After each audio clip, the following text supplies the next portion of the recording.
Hey, this is Dane from featherprop.com. Thanks for joining me again today in this video. I want to talk once more about dreams and interpretation of dreams. This topic has sort of just been in the forefront, and you know what? It's been a real challenge for me, and it's been rather fun to do. I consider myself a Bible teacher, and this has been an opportunity for me to kind of just learn myself, and so and share what I observe and what I see. I hope that you find it edifying. I want to talk about, again, interpretations here, and specifically the most recent interpretations that Dana Coverstone has received on his video, on his dreams, I should say. But before I do that, I want to talk about something that I think is rather important, and that is objective truth versus subjective truth. This is an important lesson to learn and something that I think will help us later in this video. To do this, let me just bring an illustration to your mind. Imagine, if you will, a jar full of jelly beans. Now, I would hope that you would agree that there is an actual number which represents how many beans are in the jar. There's a real number, and it represents how many beans are in that jar. Now, there's a few things we would know about that number. First of all, assuming that there is a number, whatever it is, that number is not influenced by our opinions. It's not influenced by our biases. It's not influenced by our experience with jelly beans. It just is. That number is we would call that an objective truth, an objective number. It's not influenced by that. And that sort of gives us a working definition. And that is, objective truth is independent of opinions, biases, beliefs, and so on. Just independent of those things. Now, let's look at the jelly bean jar again, but this time I would ask a different question, and that is, which color is the best jelly bean? Now, I would hope that you would recognize that the answer to that question falls in a completely different category. Your answer to that would be different than someone else's answer, probably. And there would be at least as many different answers as there are colors of jelly beans, because that answer is completely dependent upon opinions and beliefs and preferences and experience with jelly beans and so on and so forth, which gives us a working definition for subjective truth. Subjective truth is just that. It is dependent upon opinions, biases, beliefs, and so on. Now, both subjective truths and objective truths are important. They're both helpful to know. And they're both valuable to us. For example, subjective truth, it contains things like, what do you like to eat? What colors look best with you when you wear them? Do you like Lee jeans or Levi jeans? Things like that. I mean, it enhances our life to know those subjective truths. And there's nothing wrong with them. It's just who we are. And again, it can bring enhancement to our life to recognize those. Objective truth is also very important. For example, here on planet Earth, if you jump off a high building, it's objectively true that our arms do not act as wings to defy gravity. That just won't happen. And that would be an objectively true statement. It doesn't matter what you believe or what you think about your arms. That won't change the objective truth about them. So again, we have subjective truth and objective truth, both important, both helpful to us, but also very important to recognize the difference. And I think the informed Bible student begins to recognize what he or she might believe is objectively true, only to find out later, you know what, I'm kind of informing that with my opinions and my beliefs. And let me take those back out of it and see how it stands. And so the more we mature and grow, I think the more we can separate the difference between what we might believe to be true and what perhaps really is true. So let's just set that aside for a moment, the jelly bean jar, and get into the sort of the meat of this video, and that is dream interpretations. Now, when Dana Coverstone came out back in, I think it was June of 2020, with his earliest dream videos, he said that, I don't know how he worded it, but if the things in his dream didn't come to pass, he would take full responsibility for them. And I know a lot of people have been disenchanted with him because it seems that he has not recanted or renounced or apologized or something like that for that. And I'm going to tell you why I believe that's the case. That is the case because I believe that Dana has recently sort of fallen under the influence of some dream interpreters who have assured him that his dreams will not be literally fulfilled. And I believe initially he thought they would be. For example, when he saw Chinese and Russian soldiers in his dream on U.S. soil, he thought that was literally going to happen. And these dream interpreters are explaining to him, no, they never were going to literally occur. These events are going to be figuratively or metaphorically or idealistically fulfilled, but not literally. And I think Dana is mostly convinced of that right now, and that's why he's not kind of recanting or renouncing that. He might have renounced his earlier position on them, but he is now no longer looking for a literal fulfillment. So what I want to do is take a look at the method and the methodology of what these dream interpreters are using to see if that's a prescribed method, if this is something that's valuable to us in determining what his dreams mean, if anything at all. Now, he's named two people in particular in several of his videos, two people who are working on the dreams and trying to interpret them, two people that he trusts very much, he said. And so I've kind of really focused on these two people. One is John Redenbaugh. He has a YouTube channel called Spiritual Intelligence Briefing.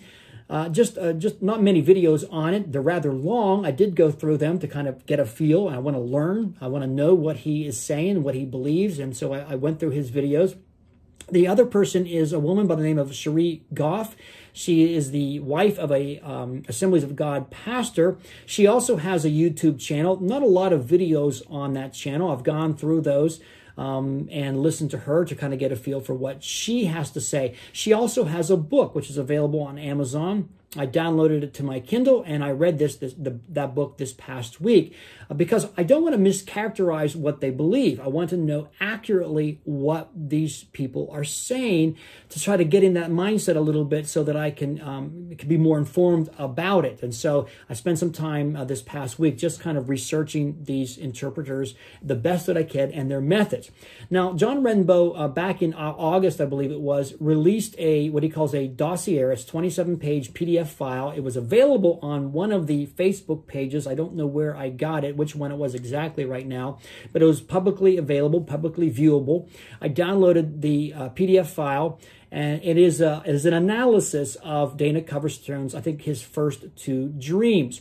And in that analysis, he describes the method in which he uses to interpret dreams. He calls it the Joseph method, and he defines it as a process where he hears the dream, identifies and lists the key symbols, defines the symbolic terms through the word of knowledge, discerns the meaning, and then formulates a conclusive summary. Those are his words. That's what he does to interpret the dream.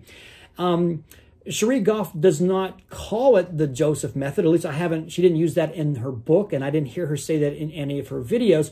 But she uses a method that's so similar to his that I think they are one and the same. Matter of fact, the two of them in a recent video got on and they're discussing the dreams and they're kind of working through this together compositely. So I think that their methods are really one and the same. So as we're talking about the Joseph method, I think we're talking about a method that both of them are using. So I want to talk about that method and to see if it's prescribed in Scripture. Now, again, what the method is just kind of, as I understand it, they're looking at the dreams, maybe the transcript of the dreams. They're finding the key symbols, the key elements of that dream, people perhaps. And then after they identify them, they are investigating, and John says through word of knowledge, praying about it, trying to get the interpretation. What does that actually mean? And then once they have all of the symbols identified, they put it together and try to interpret the overall message of the dream. And so that's what they're doing. Now, the Joseph method is named after Joseph of the Old Testament. He not only did he have a couple of dreams, but he interpreted dreams. One was of the butler, and another one was a baker. That happened in prison. And most famously, he interpreted Pharaoh's dream. And in those dreams, there were, I should say, key symbols. There were things in those dreams that seemed to represent something else. For example, in Pharaoh's dream, he saw 7 fat cows being consumed by 7 thin cows. And so the idea is, well, those symbols represented something. And Joseph explained to the Pharaoh that he was going to have 7 years of abundance followed by 7 years of famine. You know, the 7 thin cows and the 7 fat cows represented those things. And so this method, the Joseph method, is that find these symbols, determine what they actually mean, and then you have the overall meaning of the dream. Now, the question we would have, is that a method that Scripture prescribes? In other words, does it recommend? Is it a method that we're encouraged to follow? Well, let me say some things that I think are objectively true about the Bible and the Joseph method. And by objectively true, I mean that this is not subject to our interpretation. It's not subject to our thoughts, our wishes, and our preferences, and so on and so forth. I think these things you'll find are objectively true. First of all, the Bible does not tell us to interpret dreams like Joseph did. It doesn't say anywhere where to do that. We have no explicit command. The Bible does not tell us that Joseph had a method.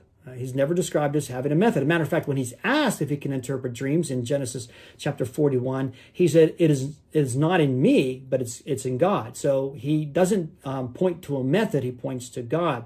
The Bible does not even tell us that there is a method of interpreting dreams. It never tells us there is a method. The Bible does not tell us that we must interpret dreams, and the Bible does not tell us that all dreams should be interpreted. Those things are, I believe, objectively true. You will not find any reference to a method, not a way to interpret dreams. There's no method mentioned. We're not encouraged to find one. Any of those things, I think, are objectively true. If you're familiar with the Scriptures, you'll know that we don't have that. I don't believe there's good encouragement for a Joseph method in Scripture. In other words, there's no prescription for it. And let me illustrate by making another point with this. In 2 Kings chapter 4, I believe it is, Elisha the prophet came into a home, and a widow there, her young boy had died, and he picked the boy up and laid him on a couch and did something very strange. He laid on the boy, he said his mouth on his mouth, his hands on his hands, his eye on his eyes, and he laid there, and the boy came back to life. Now, one could argue then this is the Elisha method on how to raise young boys to life, young boys who have died back to life. I hope that you don't think that I'm espousing that, because I think there's no evidence to support the Elisha method. But my point is, there is just as much evidence to support the Joseph method as there is the Elisha method, which is zero. There are no scriptures that tell us that there's a Joseph method. There's no scriptures that tell us that we should find a method, or that there is even a method out there, or that Joseph used a method. Just like there are no scriptures that tell us that there's a method on how we are to raise young boys back to life. And I'm just making the point that this is, I think, a very weak start to the Joseph method. But how about the methodology itself, how it's done? Well, this is where I think we get into subjective versus objective truth, because the interpreters, as I understand it, and this is, I'm not intimately knowledgeable of the exact way in which they did all of these things, but and there could be some objectivity done to that, so I have to allow room for that, because I don't know exactly. I did not observe how all this came about, but just after reading the book and after watching the videos, I just have a sense on how this was done, but I'll leave some latitude there. But there is some subjectivity, because they're finding key symbols, and the key symbols don't alert themselves in the dream to themselves. This is sort of a subjective method. They find what they believe to be a key symbol. Then they interpret that by using word of knowledge. Now, that's a subjective test. That's based on what they believe God is suggesting to them, what he is telling them. For example, in John Renbo's dossier, when it comes to Chinese and Russian soldiers, he says this means hackers using social media. Now, the Bible doesn't tell us that when we see Chinese and Russian soldiers, that this means hacking through social media, of course. So in other words, what I'm saying is there's no objective way of knowing that that's true. That's a subjective thing. That's something he is interpreting based probably on his opinions, based on his biases, based on his experiences, and so on and so forth. But all of that is subjective. And the problem here is we're trying to determine objectively if God has spoken. If God has spoken through Dana's dreams, that would be an objective thing. And I don't believe we can apply subjective tests to determine if something is objectively true. It will fail. It won't actually take us there. All we would know is this is what you think. This is what you feel. In Cherie Goff's book, it's interesting. She wrote at one point, as she was making a point, she said, teeth symbolically represent wisdom or a need for wisdom. If a dream is of a tooth that is decayed or falling out, it could represent a lack of wisdom. Now, there's nowhere in the Bible that we read that objectively. In other words, the Bible does not tell us that when you dream about teeth, this is a dream about wisdom. So that information isn't found in the Bible. So we know that it's not objectively true. I'm going to assume that she got that information subjectively. In other words, it's how she feels. It's how she believes.